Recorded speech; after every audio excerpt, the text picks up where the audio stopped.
ശരിയാണ് അവിടെ കിരൺ. നിന്ന് ഒരു കാര്യം ഇപ്പോൾ രാത്രിയിലൊക്കെ ദൃശ്യങ്ങളിൽ കാണാം, റിക്രിയേഷൻ മൈതാനത്ത് ആളുകൾ ക്യൂ നിൽക്കുന്നത്. ഇപ്പോൾ തന്നെ ക്യൂ രൂപപ്പെട്ട് കഴിഞ്ഞു. 8 വരിയിലായിട്ട് ക്യൂ രൂപപ്പെട്ട് കഴിഞ്ഞിരിക്കുകയാണ്. അതായത് എപ്പോഴാണ് VSന്റെ മൃതദേഹം റിക്രിയേഷൻ മൈതാനത്തേക്ക് കൊണ്ടുവരിക എന്നുള്ള കാര്യത്തിൽ ഒരു കൃത്യമായിട്ടുള്ളൊരു വിവരം ഇതുവരെ കിട്ടിയിട്ടില്ല. കാരണം DC ഓഫീസിൽ പോയി അവിടെ അന്തിമോപചാരം അർപ്പിച്ചതിന് ശേഷമാണ് പോലീസ് മൈതാനത്തേക്ക് കൊണ്ടുവരിക. പക്ഷേ ഇപ്പോൾ തന്നെ അത് മണിക്കൂറുകൾക്ക് മുമ്പേ തന്നെ ഇങ്ങനെയായിരുന്നു. ഇപ്പോൾ കൂടുതൽ ആളുകൾ ആ ക്യൂവിനൊപ്പം ചേർന്നിരിക്കുകയാണ്. ആളുകൾ കാത്തു നിൽക്കുന്ന ദൃശ്യങ്ങളാണ് കാണുന്നത്. എത്രയോ ദൂരത്തിൽ ആളുകൾ കാത്തു നിൽക്കുന്നു റിക്രിയേഷൻ മൈതാനത്ത് VSനെ കാണുന്നതിന് വേണ്ടി. ആ ദൃശ്യം കാണിച്ചുകൊണ്ടാണ്. കിരൺ, തുടർന്നോളൂ. 3 മണിക്കൂർ മുമ്പാണ് ഞങ്ങൾ ഈ ആലപ്പുഴയിൽ എത്തുന്നത്. ഏറ്റവും ഒടുവിൽ വന്നപ്പോൾ ഈ വിലാപയാത്രയെ മറികടന്നുകൊണ്ട് മറ്റു ഒരു വഴിയിലൂടെ ഞങ്ങൾ ആലപ്പുഴ നഗരത്തിലേക്ക് എത്തുകയായിരുന്നു. അല്ലെങ്കിൽ ഞങ്ങൾക്ക് ഇവിടെ എത്താൻ കഴിയുമോ എന്നുള്ള സംശയം അടക്കമുണ്ടായിരുന്നതുകൊണ്ട് ഞങ്ങൾ അവിടെ എത്തുമ്പോൾ തന്നെ ആ 3 മണിക്കൂർ മുമ്പ് തന്നെ ഇവിടെയെല്ലാം VSന്റെ വെലിക്കകത്ത് വീട്ടിലേക്ക്, പാർട്ടി ആസ്ഥാനത്തേക്ക്, പി കൃഷ്ണപിള്ള സ്മാരകത്തിലേക്ക്, അതോടൊപ്പം തന്നെ വലിയ ചുടുകാട്ടിലേക്ക് അവിടെയെല്ലാം തന്നെ ക്യൂ രൂപപ്പെട്ട് കഴിഞ്ഞിരുന്നു. പലരും ഇന്നലെ രാത്രിയിൽ കണ്ട് മടങ്ങാൻ വേണ്ടി വന്ന ആളുകളാണ്, ദൂരദേശങ്ങളിൽ നിന്നൊക്കെ വന്ന ആളുകളാണ്. അവരൊക്കെ ഇന്നലെ രാത്രി 2-2:30 തിരിച്ചറിയുന്നത് ഇന്ന് എത്തില്ല എന്നുള്ളത്. അവരൊക്കെ പോയി വീണ്ടും VS കണ്ടിട്ട് ശേഷമേ മടങ്ങൂ. അവരുടെ വാഹനങ്ങളൊക്കെ കിടന്നുറങ്ങിയവർ പലരും പറഞ്ഞു അവർക്ക് സ്വന്തമായി റൂം എടുക്കാൻ പല ലോഡ്ജുകളിലൊക്കെ തുടങ്ങിയിട്ടും ഇവിടെ റൂമില്ലാതെ അവസാനം അവർ സ്വന്തം വാഹനത്തിലോ വഴിയരികിലോ ഒക്കെ കിടന്നുറങ്ങിയിട്ട് അവർ ഇന്നലെ വന്ന അതേ വേഷത്തിൽ തന്നെ ഇന്ന് നിൽക്കുകയാണ്. അവർ ഓരോരുത്തരും VSനെ കണ്ട് എന്ത് പ്രശ്നം വന്നാലും, എന്തെല്ലാം പ്രതിസന്ധികൾ നേരിട്ടാലും, എന്ത് വന്നാലും VSനെ കണ്ട് ആ മുഖം അവസാനമായി ഒരു നോക്ക് കണ്ട് അന്തിമ അഭിവാദ്യം അർപ്പിച്ച് അതിനു നേരെ ആകാശത്തിലേക്ക് മുത്ത് ചുരുട്ടി VSയെ കണ്ണേ കരളെ VS എന്ന് വിളിച്ചിട്ട്, അല്ലെങ്കിൽ അവരുടെ മനസ്സിലുള്ള മുദ്രാവാക്യം വിളിച്ചിട്ട് VS അമരനാണെന്ന് വിളിച്ചിട്ട് മാത്രം മടങ്ങിപ്പോകാൻ വേണ്ടി കാത്തു നിൽക്കുകയാണ് ഈ മനുഷ്യരൊക്കെയും. ആ മനുഷ്യരെ എങ്ങനെ നിയന്ത്രിക്കുമെന്ന് നമുക്ക് ഇപ്പോഴും അറിയില്ല. ഈ വേലിക്കകത്ത് വീട്ടിൽ നിന്ന് ഇനി പാർട്ടി ആസ്ഥാനത്തേക്ക് ജില്ലാ കമ്മിറ്റി ഓഫീസിലേക്ക് എത്തണം. ആ ജില്ലാ കമ്മിറ്റി ഓഫീസിൽ നിന്ന് വേണം വീണ്ടും മൃതദേഹം എടുക്കാൻ. അവിടെ നിന്ന് വലിയ ചുടുകാടിലേക്കൊക്കെ വൈകുന്നേരം അസ്തമയത്തിന് മുമ്പ് തന്നെ എങ്ങനെയെങ്കിലും രാത്രിയായി കഴിഞ്ഞാൽ ചെറിയ സ്ഥലം, വലിയ ചുടുകാടെന്ന് പറയുന്നത് അത് ചരിത്രമുറങ്ങുന്ന മണ്ണാണ്. പുന്നപ്ര വയലാർ രക്തസാക്ഷികളെ അടക്കം, പി കൃഷ്ണപിള്ള അടക്കമുള്ള പ്രധാനപ്പെട്ട നേതാക്കൾ, TV തോമസ് അടക്കമുള്ള പ്രധാനപ്പെട്ട നേതാക്കളെ അന്ത്യവിശ്രമം കൊള്ളുന്ന സ്ഥലമാണ്.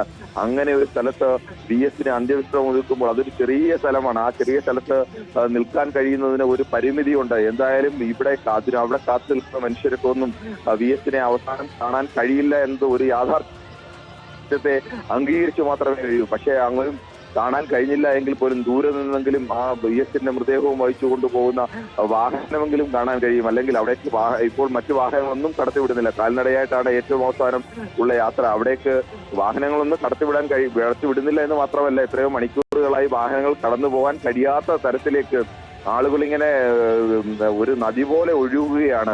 എങ്ങനെയാണ് ഈ 102 വയസ്സുള്ള ഒരു നൂറ്റാണ്ട് ജീവിച്ച ഒരു മനുഷ്യൻ, കഴിഞ്ഞ 6 വർഷമായി പൂർണ്ണമായും നിശബ്ദനായിരുന്ന ഒരു മനുഷ്യൻ, ഒരു തരത്തിൽ പറഞ്ഞാൽ 20 വയസ്സ് താഴെയുള്ള ഒരു കുട്ടിയെ സംബന്ധിച്ചിടത്തോളം രാഷ്ട്രീയ ബോധ്യം വന്ന ശേഷം ഏതെങ്കിലും ഒരു പ്രസ്താവന കൊണ്ട് പോലും VSനെ അവർ തിരിച്ചറിഞ്ഞിട്ടുണ്ടാവില്ല. ആരെങ്കിലും ഒരു ഉപചാരമായി ഒരു ഫേസ്ബുക്ക് പോസ്റ്റ് അദ്ദേഹത്തിന്റെ മകനോ ആരെങ്കിലും നൽകുന്നതിനപ്പുറത്തേക്ക് മറ്റൊന്നും ഉണ്ടായിരുന്നില്ല. പക്ഷെ അപ്പോഴും അവരൊക്കെ വായിച്ചറിഞ്ഞ, അവരൊക്കെ പറഞ്ഞു കേട്ട കഥകളിൽ നിന്ന് VS അച്യുതാനന്ദൻ എന്ന നേതാവ്, കേരളത്തിന്റെ കാവലാളായി നിന്ന നേതാവ്, കേരളത്തിന്റെ സമര നായകനായി നിന്ന നേതാവ്, കേരളം ഇന്നോളം കണ്ട പോരാളികളിൽ ഏറ്റവും പോരാളിയായ നേതാവ്, ആ നേതാവിനെ അവർ ഹൃദയം കൊണ്ടാണ് അഭിവാദ്യങ്ങൾ അർപ്പിക്കുന്നത്. നമുക്കറിയാം, ഇങ്ങനെ ഒരു യാത്ര വന്നു കഴിഞ്ഞാൽ സ്വാഭാവികമായി ആളുകൾ കൂടും. ആളുകളൊക്കെ ഒരു കൗതുകത്തിന് വേണ്ടി കൂടുന്ന ആളുകളുണ്ട്. പക്ഷേ ഈ യാത്രയിലൊടുകൻ നമ്മൾ പല ഇത്തരം യാത്രകളും കണ്ടിട്ടുണ്ട്. പക്ഷേ ഈ യാത്രയിൽ കണ്ട ഒരു മനുഷ്യനെ പോലും അവരിന് മുദ്രാവാക്യം വിളിക്കുന്നത് കേട്ടാൽ നമുക്കറിയാം, അവർ കാത്തു നിൽക്കുന്നത് കണ്ടാൽ, അവരുടെ മുഖം കണ്ടാൽ നമുക്ക് തിരിച്ചറിയാൻ കഴിയും.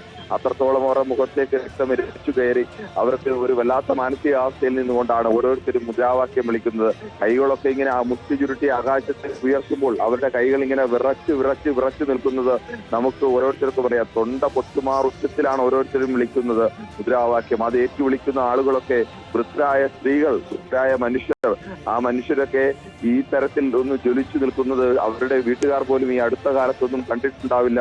നമ്മളടക്കം ഓരോ സ്ഥലങ്ങളിൽ കയറുമ്പോൾ, എന്തിന് രാവിലെ ഭക്ഷണം കഴിക്കാൻ വേണ്ടി ഒരു കടയിൽ കയറുമ്പോൾ പോലും ആ കടയിലെ ഒരു പ്രായമായ 10-70 വയസ്സായ ഒരു മനുഷ്യൻ പറയുകയാണ്, ഇങ്ങനെ ഒരു യാത്രയപ്പ് തന്റെ ജീവിതത്തിൽ ഒരു മനുഷ്യനും കണ്ടിട്ടില്ല. ഇത്രത്തോളം താൻ വികാരത്തോടു കൂടി ഒരു നേതാവിന്റെയും യാത്ര BS-നോളം തന്നെ സ്നേഹമുള്ള ഒരുപാട് നേതാക്കൾ തനിക്കുണ്ടായിരുന്നു.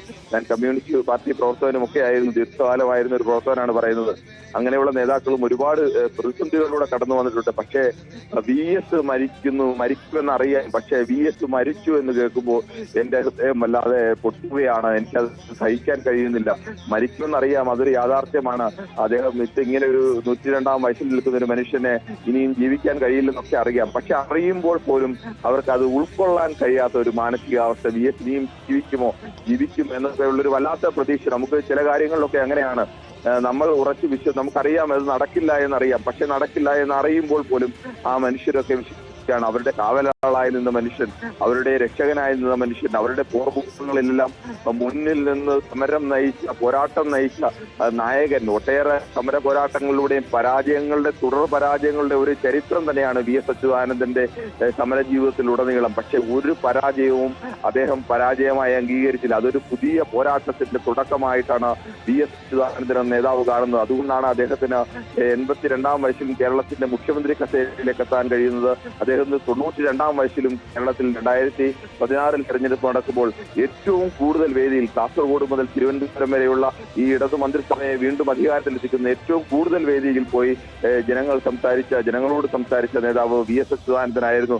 VS-മായി കടുത്ത വിയോജിപ്പുള്ള നേതാക്കൾ പോലും രംഗത്തേക്ക് ഇറങ്ങുമ്പോൾ അവർക്കെല്ലാം VS വേണം, VS വരണം. പക്ഷെ VS അവിടെയൊന്നും അങ്ങനെ തന്റെ ഏതെങ്കിലും ഇഷ്ടാനിഷ്ടങ്ങളോ അല്ലെങ്കിൽ ഈ താൻ പോയ സ്ഥാനാർത്ഥികൾ പലരും നമുക്കടക്കം അറിയാം, പല സ്ഥാനാർത്ഥികളും VS-നെതിരെ അതിനിശ്ചിതമായ വിമർശനങ്ങൾ ഉന്നയിച്ചിട്ടുള്ള സ്ഥാനാർത്ഥികളാണ്. പക്ഷേ VS പാർട്ടിയുടെ ജയം എന്നുള്ളതാണ്, പാർട്ടിയാണ് ജയിക്കേണ്ടത്, തന്റെ ആശയങ്ങൾ നിലനിർത്തണമെങ്കിൽ ഈ പാർട്ടിയുടെ ജയം അനിവാര്യമാണെന്ന് കണ്ടു കേരളത്തിൽ അങ്ങോളം ഇങ്ങോളം നടന്നുകൊണ്ട് അവിടെയെല്ലാം സ്ഥാനാർത്ഥികൾക്ക് വേണ്ടി പ്രസംഗിക്കുന്ന ഒരു 92 വയസ്സുകാരനായ മനുഷ്യൻ. നമുക്ക് 2016-ലൊക്കെ അത് ഒരു വലിയ അത്ഭുതമായിരുന്നു. 92 വയസ്സുള്ള ഒരു മനുഷ്യൻ ഇന്ത്യയിൽ അങ്ങനെ ഒരു നേതാവ് ഒരുപക്ഷെ കാണില്ല. 92 വയസ്സിലും ഇങ്ങനെ ഈ കേരളത്തിലെ 140 നിയോജക മണ്ഡലങ്ങളുണ്ടെങ്കിൽ അതിൽ ഏകദേശം 90-ലേറെ നിയോജക മണ്ഡലങ്ങളിൽ അദ്ദേഹം നേരിട്ട് പോയി തെരഞ്ഞെടുപ്പ് പ്രചരണ വേദിയിലൊക്കെ അന്ന് അദ്ദേഹത്തിന് ഒരു ദിവസം ഒരു വേദിയിൽ തന്നെ 10-15 മിനിറ്റ് മാത്രം പ്രസംഗിക്കുമെന്നൊക്കെ ആയിരുന്നു. അദ്ദേഹത്തിന്റെ ആരോഗ്യസ്ഥിതി അത്രത്തോളം അന്ന് മോശമായിരുന്നു. പക്ഷേ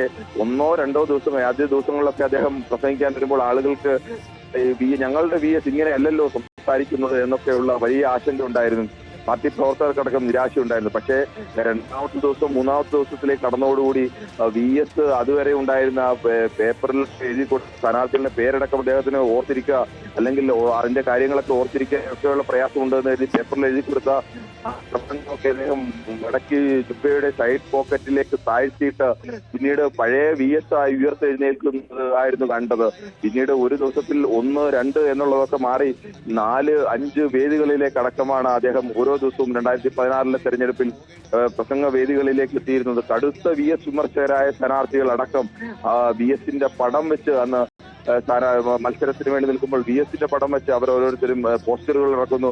VS ഞങ്ങളുടേതാണ്, VS എന്ന് പറഞ്ഞാൽ കേരളത്തിന്റെ മനസ്സാക്ഷിയുടെ അംഗീകാരമാണ് എന്ന് തിരിച്ചറിഞ്ഞുകൊണ്ട് അവരോരോരുത്തരും VS-നെ സ്വന്തം മണ്ഡലത്തിലെത്തിക്കാൻ, തനിക്ക് വേണ്ടി വോട്ട് ചോദിക്കാൻ VS എത്തണമെന്ന അതിതീവ്രമായ ആഗ്രഹത്തിലെത്തിയ എത്രയേറെ നേതാക്കൾ. ഈ നേതാക്കളൊക്കെയും ഇപ്പോൾ അവരുടെ സംസാരം കേട്ടാൽ നമുക്കറിയാം, അവരോരോരുത്തരും അത്രമേൽ ആ മനുഷ്യനെ എതിർക്കുമ്പോൾ പോലും VS-നെ സംബന്ധിച്ച് മറ്റു പല നേതാക്കളെയും പോലെയല്ല, കടുത്ത ആരാധകരും കടുത്ത ശത്രുക്കളുമുള്ള ഒരു നേതാവാണ് VS അച്യുതാനന്ദൻ. അദ്ദേഹത്തിന് വെട്ടൊന്ന് മുറി എന്നുള്ള ശീലമാണ് VS-ന്. ആരെയെങ്കിലും ആക്രമിക്കാൻ തീരുമാനിച്ചാൽ അതിന് എങ്ങനെയെങ്കിലും ഒരു ഇളവ് നൽകി ആക്രമിക്കുക, അങ്ങനെ ഒരു മര്യാദ VS ഒരിക്കലും കാണിക്കില്ല. തന്റെ ആശയം ശരിയാണോ, തൻ എതിരാളിയായി ആരെ നിശ്ചയിച്ചോ ആ എതിരാളിക്കെതിരെയുള്ള ആക്രമണത്തിന് ഏതെങ്കിലും തരത്തിൽ ഒരു ഇളവ് VS ഒരിക്കലും നൽകിയത്. അത് വ്യക്തിപരമായിട്ടല്ല ഒരിക്കലും, അത് രാഷ്ട്രീയ എതിരാളികൾ ഉമ്മൻചാണ്ടിക്കെതിരെ ആയാലും AK ആന്റണിക്കെതിരെ ആയാലും രമേശ് ചെന്നിത്തലയ്ക്കെതിരെ ആയാലും ഒക്കെ അവരെയൊക്കെ അദ്ദേഹം പല ഘട്ടങ്ങളിൽ, രാഹുൽ ഗാന്ധിക്കെതിരെയൊക്കെ ആയാലും അദ്ദേഹം പല ഘട്ടങ്ങളിൽ വിശേഷിപ്പിച്ച വാക്കുകൾ അത് ഇന്ത്യ തന്നെ ഏറ്റെടുക്കുന്ന അവസ്ഥയൊക്കെ. രാഹുൽ ഗാന്ധി അമൂൽ ബേബി എന്ന് വിളിക്കുമ്പോൾ അത് ആദ്യം വിളിച്ചത് VS അച്യുതാനന്ദൻ എന്നുള്ള നേതാവാണ് എന്നത് ആലോചിക്കണം. AK ആന്റണിയെ പോലെ കേരളം അംഗീകരിക്കുന്ന VS-ഉം വളരെ സ്നേഹിക്കുകയും ഒക്കെ ചെയ്യുന്ന ഒരു നേതാവ് AK ആന്റണിയെ ആറാട്ടുമുണ്ടൻ എന്ന് വിളിച്ചത് VS ആണ് എന്നത് ആലോചിക്കണം. ഉമ്മൻചാണ്ടിയോട് നിങ്ങൾക്ക് മറ്റെല്ലാം നേടിയാലും ആത്മാവ് നഷ്ടപ്പെട്ടാൽ എന്തു ചെയ്യുമെന്ന ബൈബിൾ വചനം ഉന്നയിച്ചുകൊണ്ട് ചോദ്യം ഉന്നയിച്ചത് VS ആണ് എന്നത് ആലോചിക്കണം. കെ എം മാണിയൊക്കെ അദ്ദേഹം എല്ലാ കാലത്തും എതിർത്തിരുന്ന നേതാവാണെന്ന് പറയാം. പക്ഷേ ഉമ്മൻചാണ്ടിയോ അല്ലെങ്കിൽ AK ആന്റണിയൊക്കെ പോലെയുള്ള നേതാക്കളോട് അദ്ദേഹം വ്യക്തിപരമായ അത്തരം ഒരു സൗഹൃദവും സ്നേഹവും ഒക്കെ കാത്തു സൂക്ഷിക്കുകയും അത്തരം ഒരു ബഹുമാനം അങ്ങോട്ടും ഇങ്ങോട്ടും നൽകിയിരിക്കുന്ന ആ നേതാക്കളോട് പോലും രാഷ്ട്രീയ ആശയ വ്യത്യാസം ഉണ്ടായി കഴിഞ്ഞാൽ ഏതെങ്കിലും തരത്തിൽ ഒരു ഇളവിന് VS തയ്യാറായില്ല. തന്റെ രാഷ്ട്രീയം താൻ ശരി എന്ന് വിശ്വസിക്കുന്ന രാഷ്ട്രീയം, ആ ശരി കേരളത്തിന്റെ ശരിയാണ് എന്ന് വിശ്വസിച്ച മനുഷ്യൻ കൂടിയാണ്. അങ്ങനെ ആ ശരി കേരളത്തിന്റെ ശരിയാണെന്ന് VS വിശ്വസിക്കുക മാത്രമല്ല മലയാളി അങ്ങനെ വിശ്വസിച്ചു എന്നതാണ് ഏറ്റവും പ്രധാനം. മലയാളികൾക്ക് ഒരു വിശ്വാസം ഉണ്ടായിരുന്നു, ഒരു ആപൽ സന്ധി വന്നു കഴിഞ്ഞാൽ, കേരളത്തിന് വെല്ലുവിളി നേരിടുന്ന ഒരു ഘട്ടം വന്നു കഴിഞ്ഞാൽ ഒരു ഒത്തുതീർപ്പിനും വഴങ്ങാത്ത ഒരു നേതാവുണ്ട്, അത് VS അച്യുതാനന്ദനാണ്. VS അച്യുതാനന്ദൻ ഞങ്ങൾക്ക് വേണ്ടി ശബ്ദിക്കും എന്നൊരു ഉറപ്പുണ്ടായിരുന്നു.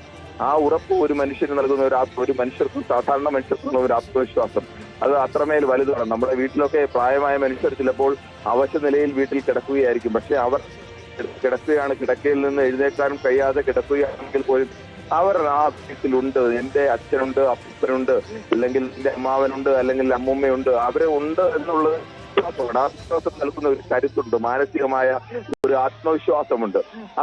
ഒരു ആത്മവിശ്വാസമാണ് VS അച്യുതാനന്ദൻ എന്ന നേതാവ് നൽകിയത്. നമുക്കറിയാം, കഴിഞ്ഞ ദിവസം സുജാത ഹുസൈൻ ജോർജ് എഴുതിയതുപോലെ സൂര്യനെല്ലിയിലെ പെൺകുട്ടിയെ കുറിച്ച് ഒട്ടേറെ അധിക്ഷേപങ്ങൾ, പരിഹാസങ്ങൾ, ഈ പെൺകുട്ടി എന്തിന് നീതിപീഠം പോലും ഒരു മനുഷ്യന് ചിന്തിക്കാൻ കഴിയാത്ത രീതിയിൽ ഉള്ള വാചകങ്ങൾ ആ